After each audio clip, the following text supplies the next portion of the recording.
नमस्कार, रवी सत्यशोधक या यूट्यूब चॅनलवर आपलं सर्वांचं स्वागत आहे। आजची जी व्हिडिओ आहे मी ध्रुव राठी याच्याबद्दल काढलेली आहे।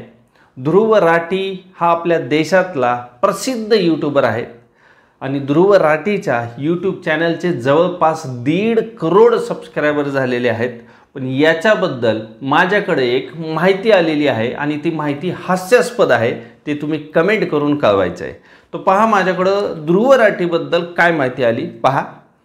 ध्रुव राठी याचं खरं नाव आहे म्हणे बद्रू राशिद आणि पूर्ण नाव आहे बद्रुद्दीन राशिद लाहोरी आणि याचा जन्म पाकिस्तानच्या लाहोरमध्ये झालेला आहे आणि ती जी पत्नी आहे, ती जी मुलगी आहे जर्मन मुलगी, तर तिचं जुली नाव आहे, पण म्हणे तिचं खरं नाव आहे की जुलेखा आणि ती आहे पाकिस्तानची। आणि ह्या बद्रू राशिदला म्हणजे ध्रुव राठीला फंडिंग कोण करतं म्हणे पाकिस्तान आणि चीन।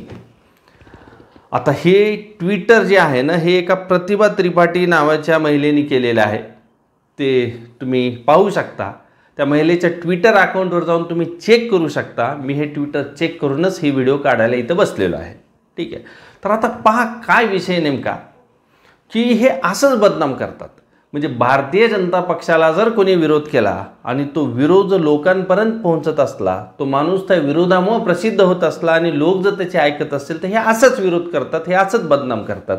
म्हणतात हा मुसलमान आहे, हा पाकिस्तानचा आहे। आणि ध्रुव राठीने जी आत्ताची व्हिडिओ काढली, जवळपास 14 ते 15 मिलियन लोकांनी ही व्हिडिओ पाहिलेली डिक्टेटरशिपबद्दल, हुकुमशाहीबद्दल। आणि 10 वर्षातले जे भारतीय जनता पक्षाचे जे निर्णय झालेले तर ते त्याच्यामध्ये हुकुमशाही कशी आहे ती त्यांनी व्हिडिओ काढली। तर ते कोण आहे म्हणे, तो पाकिस्तानी आहे, जन्म कुठला आहे, लाहोरचा आहे, तो मुस्लिम आहे। हे बघा, हे जे अजेंडा आहे ना, हे मूर्खात काढण्याचा अजेंडा आहे। आता तुम्हाला सांगतो, नेहरू म्हणजे काय, आपण नेहमी नाव ऐकत आलो की पंडित जवाहरलाल नेहरू, त्यांचे वडील मोतीलाल नेहरू। हे कोण लोक आहेत, हे काश्मीरी पंडित आहेत, म्हणजे हे काश्मीरी ब्राह्मण आहेत।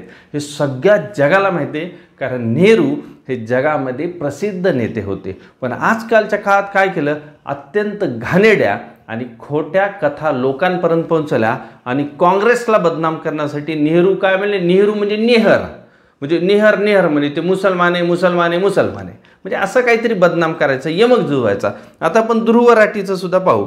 ध्रुव राठीचं नाव काय केलं, राठीवरून रशीद केले, अलग लक्षात, राठीवरून राशिद नाव केले। तर हे असं काहीतरी करतात। तर त्याच्यानंतर तुम्ही पहा व्ही पी सिंगने काय केलं की मंडल आयोग जाहीर केला, म्हणजे ओबीसीला आरक्षण दिलं आणि म्हणून त्याला मुल्ला म्हणून ह्यांनी चिडवल्या। तर हे काय करायचं, फक्त अजेंडे करायचे एखाद्याच्या विरोधात। आता इंदिरा गांधी आहे, इंदिरा गांधीवर तर म्हणजे बोलणं सुद्धा अवघड आहे। अत्यंत घाणेरड्या व्हिडिओ या यूट्यूबवर सुद्धा पडलेले आहेत, काहीही त्याच्यावर म्हणजे काहीही थोपलेलं आहे। म्हणजे इंदिरा गांधी जेव्हा होती तेव्हा तिचं ज्या गोष्टी नव्हत्याच त्यानंतर कुठेतरी लिहिण्यात आल्या किंवा यूट्यूबतर्फे मांडण्यात आलं, तर असं काय करतात की माणसाची बदनामी करतात। आता प्रश्न काय, आता समजा मी स्वतः आहे, मी आता समजा BJPला विरोध करत आहे, आता उद्या चालून जर मी महाराष्ट्रामध्ये फेमस झालो तर हे मला असंच म्हणतील। आता बघा ध्रुव राठीबद्दल बोलू। ध्रुव राठी जो आहे हा काय माझ्या ओळखीचा नाही आहे, तो काय माझ्या ओळखीचा नाही, पण मला 100% गॅरंटी की हे जे ट्विटर केले ना हे खोटं आहे, कारण हे कसा अजेंडा पसरवतात याची मला चांगली कल्पना आहे। म्हणून मी यांच्या थोतांडावर विश्वास ठेवत नाही। म्हणून तुम्ही सुद्धा काय करायला पाहिजे की हे जे थोतांडे, नेहरू मुसलमान आहे, राहुल गांधी मुसलमान आहे, VP सिंगला मुल्ला म्हणायचो, VP सिंग तर राजे होते माहिती आहे का, राजघराणं आहे VP सिंगाचं। जसे आपले महाराष्ट्रात छत्रपती शिवाजी महाराजांचे वंशज आहे तसं VP सिंगाचं सुद्धा आहे आणि त्यांना मुल्ला म्हणून चिडवत होते। तर हे फक्त षडयंत्र आहे एखाद्याचं नाव खराब करायचं। आता हे बघा, आपल्या पुढचे प्रश्न काय आहेत, म्हणजे आता 2024ची निवडणूक आहे, तर आपल्या जनतेपुढचे प्रश्न काय आहेत, तर सगळ्यात मोठा प्रश्न इथं आहे की शेतीविषयक काय प्रश्न आहे। जशी 2014 मध्ये मोदी साहेबांची सत्ता आली तसं त्यांनी एकच काम चालू केलंय की शेतकऱ्याला स्वतःच्याच शेतावर मजूर म्हणून कसं ठेवता येईल आणि ते कायदे कसे पास करता येईल ह्याच्या मागे ते लागलेत, पण ते कायदे ते पास करू शकले नाहीत। हा आपला सगळ्यात महत्त्वाचा मुद्दा आहे। मुद्दा नंबर 2 म्हणजे विरोध का भारतीय जनता पक्षाला। मुद्दा नंबर 2 हे बघा, दुसऱ्या मुद्द्यामध्ये काय येतं, अग्निवीर स्कीम येते, म्हणजे आमचा गरीबाचा, मजुराचा, शेतकऱ्याचा मुलगा काय करतो, फौजी म्हणून जातो, पण 4 वर्षानंतर त्याचं भविष्य कसलंच नाही, तो स्वतः सीमेवर उभा आहे.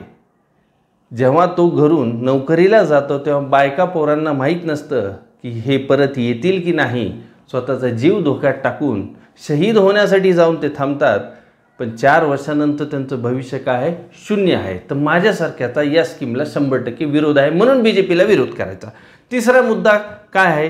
तिसरा मुद्दा म्हणजे देशाची एक एक संपत्ती काय काय विकलंय ते माहीतच नाही, आपल्यापर्यंत आलेलं नाही. तर सत्ता बदल झाल्यानंतर ह्यांनी काय काय देशाची संपत्ती विक्री केली हे आपल्या लक्षात येईल, म्हणून सत्ता बदलायला पाहिजे. असे अखंड मुद्दे. चौथा मुलगा, तरुणांना नोकऱ्या नाही, न सरकारी नोकरी आहे ना खाजगी नोकरी आहे.